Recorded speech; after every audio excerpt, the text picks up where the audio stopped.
Quand la brouilloire siffle, c'est que l'eau est chaude. Bonjour. Nous accueillons aujourd'hui Fabrice Durand-Licot, professeur d'histoire géo à la Merci Littoral. Bonjour, monsieur Durand-Licot. Bonjour à tous. Quelques questions sur le changement climatique. Tout d'abord, quand on parle de changement climatique, on retrouve souvent le même chiffre, 2 degrés. Que signifie-t-il ? C'est un compromis en fait politique. Et après, ça a été donc discuté lors de la COP 21 et on a mis en place quelques projets sur ce chiffre. Donc le but, bien entendu, c'est d'indiquer le changement climatique. Il y a quand même un souci sur ces 2 degrés, c'est que concrètement cet horizon des 2 degrés est bien plus proche que prévu. Le changement climatique n'est pas un horizon lointain que nous pourrions éviter en bifurquant. Sur les 2 degrés, nous avons déjà grignoté 0,85 degrés et aujourd'hui le changement climatique est déjà là. Certains pays qui sont concernés par ces 2 degrés sont des grandes puissances économiques. La Chine, étant concernée par ce problème climatique, va devenir un acteur très important pour justement discuter sur ces 2 degrés. La machine terrestre est donc bouleversée par le changement climatique, mais vraiment quelles en sont les conséquences aujourd'hui ? L'un des premiers effets, et on le voit bien actuellement, c'est le changement au niveau du climat, au niveau des températures. Là, on va en fait aller vers ce qu'on appelle des températures extrêmes. L'autre conséquence va être au niveau des précipitations. La répartition des précipitations va être bouleversée et elle va être beaucoup plus importante aux latitudes élevées et beaucoup plus faible dans les régions qui auraient besoin justement d'eau. La troisième conséquence serait les risques naturels renforcés. Donc les catastrophes naturelles ont triplé, voire quadruplé aujourd'hui. Alors oui, elles ont augmenté. Après, il ne faut pas non plus tomber dans le côté alarmiste. Il y a toujours eu des catastrophes naturelles, il y a toujours eu des inondations. La seule différence, c'est qu'elles sont plus fréquentes. Pourquoi aujourd'hui, clairement, les océans augmentent ? L'augmentation des mers et des océans est liée notamment à la fonte des glaciers, notamment les glaciers qui se trouvent en Arctique ou en Antarctique. Oui, parce que l'océan Arctique s'est réchauffé 2 fois plus vite que le reste de la planète, avec une hausse de 1 degré. Cet océan qui jusqu'à présent n'était inaccessible à l'homme devient accessible à l'homme. Et se pose donc la question forcément de son exploitation, mais également la répercussion, c'est que le niveau de la mer augmente suite à la fonte de la glace. Et le problème, c'est qu'il n'y a pas de processus. Lors de la canicule de 2003, 17 réacteurs ont été ralentis ou arrêtés, soit 4 gigawatts d'électricité en moins, 3,5% de la capacité totale de production française. Est-ce qu'aujourd'hui, avec le changement climatique, il n'y aurait pas d'une façon un risque pour les habitants d'un pays ? Le risque premier, d'ailleurs, c'est ce qu'on appelle les îles. Certaines îles sont en danger.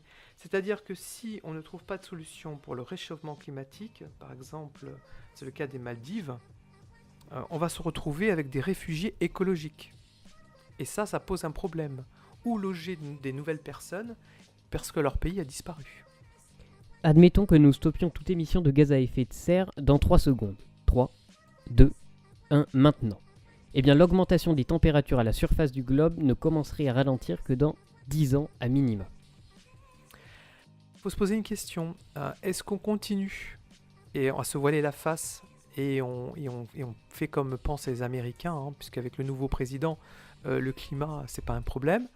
Ou bien on trouve une solution et on garde notre planète vivable. Pourquoi que ce soit le protocole de Kyoto ou la COP 21 n'amène aucune décision fiable entre gouvernements ? Alors le protocole de Kyoto, d'abord c'était une bonne idée au départ. Le problème c'est que ce document, c'était concernant donc les effets de serre, réduction des effets de serre.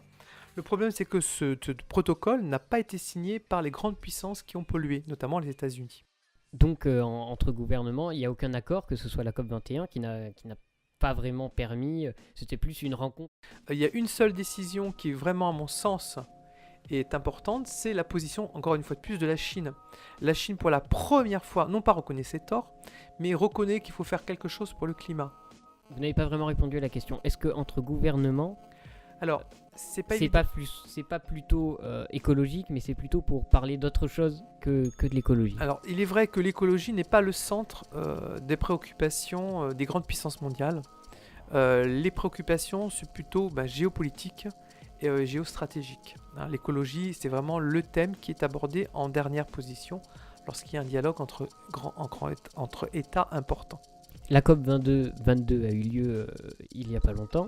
Oui, au Maroc. Et les mêmes réformes que la COP 21, mais finalement aucune solution. Est-ce que les COP se répètent et se ressemblent ? c'est très long de faire changer d'une part les mentalités et faire changer les gouvernements.